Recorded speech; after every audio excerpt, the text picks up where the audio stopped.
Welcome back to another coffee break chat. We have so much to talk about. We're just going to keep doing them. So today, Heather and I were picking apart some, well, obviously big topics because that's what we do.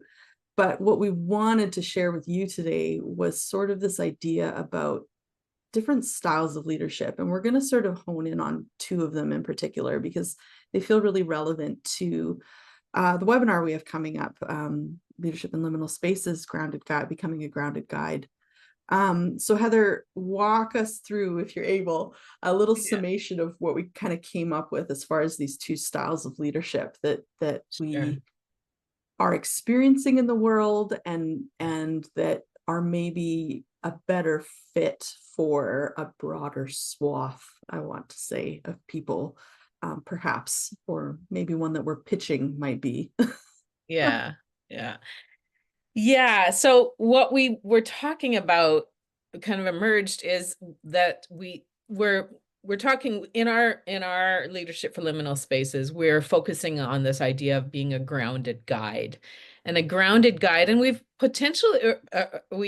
purposefully, that's the word I was looking for, purposefully used that word guide in it rather than leader, because we were looking for language that was about guiding the process, not directing it, and creating spaces where the wisdom of the room can emerge, where all can contribute, where it's more collaborative, and the grounded part of it is where a person is solid in their sense of self and their sense of values and their connection with the earth, with the people in the room, and we'll go into more detail about what a grounded guide is. But what we were trying to do is contrast that with a different form of leadership. And we started talking about how when you're not a grounded guide, or in moments when you need to be, like, I don't want to make it a completely black and white or this or that. It's like there is a form of leadership that is more like a high control leader that needs to control the environment, create hierarchy for the environment, direct the environment. And there are moments when that is necessary in a crisis, for example, and a grounded guide may need to step into that kind of more high control leadership. And I was listening to an ebook about a forest fire, for example. And in a forest fire, they were interviewing these firefighters, like it was a chaotic environment, but they said what they would consistently do is look for the person with two stripes on their uniform, because that was the leader in that situation. And even if it wasn't your captain, if you were in a massive, like, organized fighting fire, you would still look for the person that had the most high control leadership position in that crisis to know how to respond. And so you need a coordinated effort in that environment.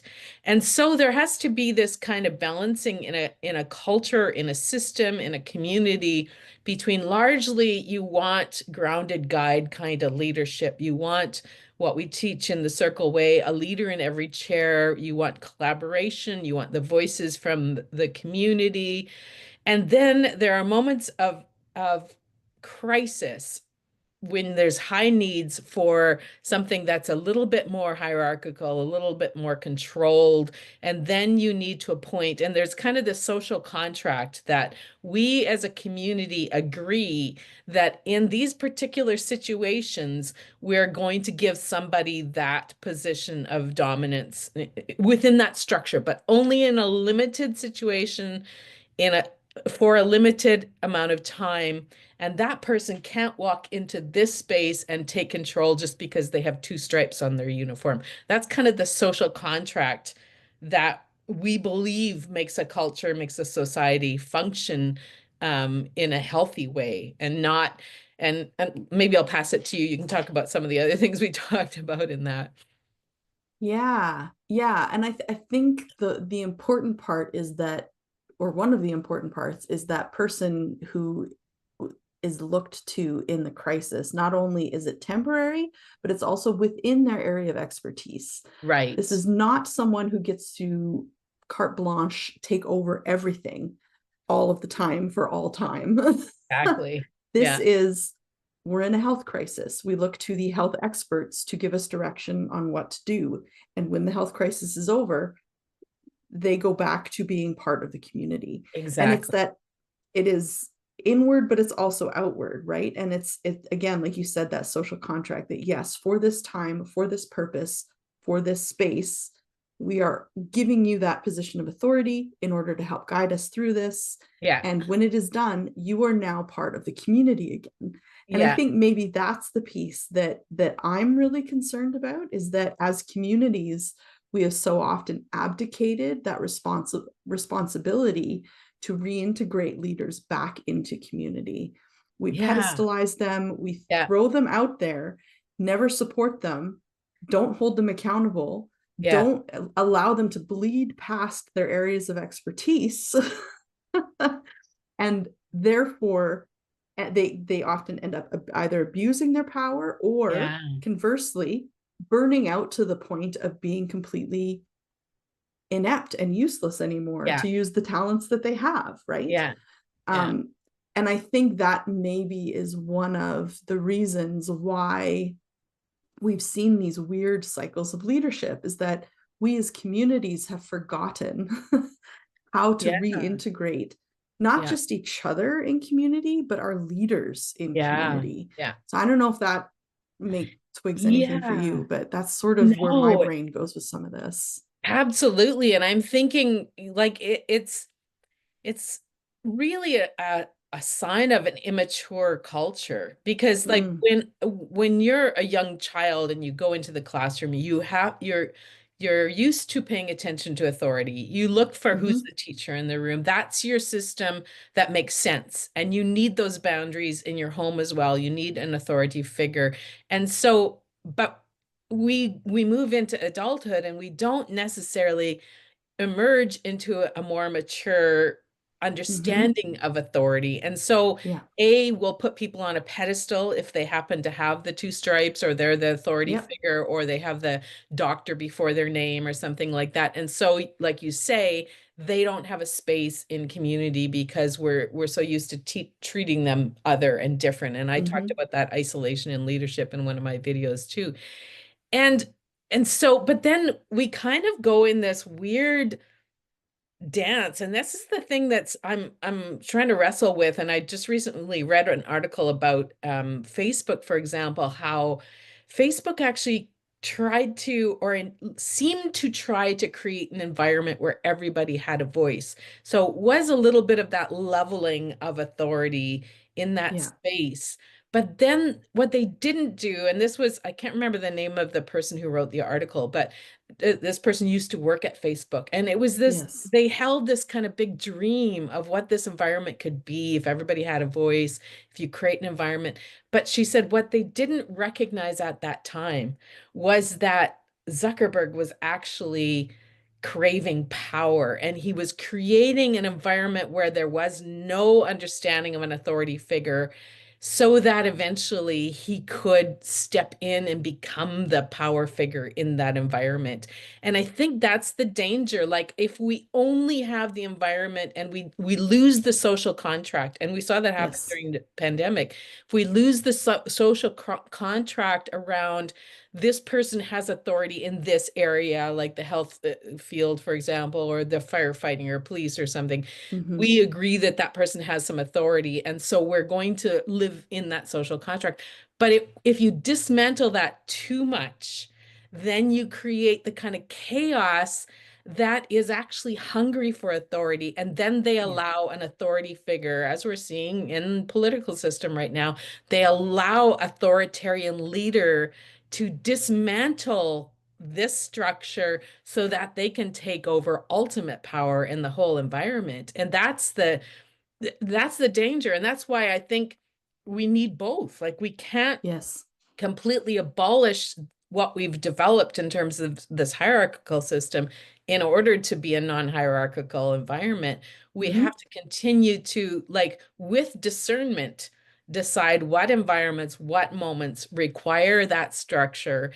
And then when we no longer need that structure, integrate those people into an environment where they are supported and loved and held. And so, yeah, it's all interwoven. It is, and it requires a level of compassion and empathy and of communities. It's a high calling as a community to be able to do that and to not just abdicate your own leadership to an Exactly. authoritarian for all time. Yeah. Because as humans, I think we're biologically wired to take the path of least resistance. And often that authoritarian strongman type of leadership feels easier. Yeah. Unfortunately, it is often more harmful at the end of the Yeah. day, Yeah. despite the fact that it appears to be easier at the Yeah. outset. Yeah. So it's a high responsibility as communities, and part of the trouble with the individualistic capitalist society that we live in is that that responsibility and that ownership of responsibility has eroded so much over because we have emphasized individualism Yeah. and this is Yeah. how it harms us. Like we talk all the time about how Yeah. there's a loneliness crisis and stuff like that, but it's even bigger than that, Yeah. because we are abdicating our responsibility as communities to be community for people who need it the most. And Yeah. ironically, it is people in positions of power who Yeah. need to experience community at a more intense level Yeah. Well, so that they are not tempted yeah, to exactly. create false community and Yeah. pseudo communities through these violent and aggressive and ultimately harmful means. Yeah, exactly. And that's what we're trying to talk about Yeah, when we talk in leadership for liminal spaces, because if we don't have, and this is where it has to also involve some self-growth. Like I think yes, it's a both and. Like I of need to do course. my work to become a self-confident contributing member to the community so that I have the confidence to hold that leader accountable when they Yep, step out of line, when they try to take their authority into places where it's not asked for. yep, And also to give them the like space to fall apart. And that all yep, requires individuals and cultures that grow up in their maturity and their capacity for holding each other and holding space and yeah, being accountable in that system. And so, yep, yeah, this is exactly what we want to unpack more of in leadership for liminal yeah, spaces, and talk about what does it take for us all to show up with that capacity to not accept the authoritarian that wants to control the environment, to stand up to it, to challenge it when we need to, but also to create alternative environments that are more healthy than that.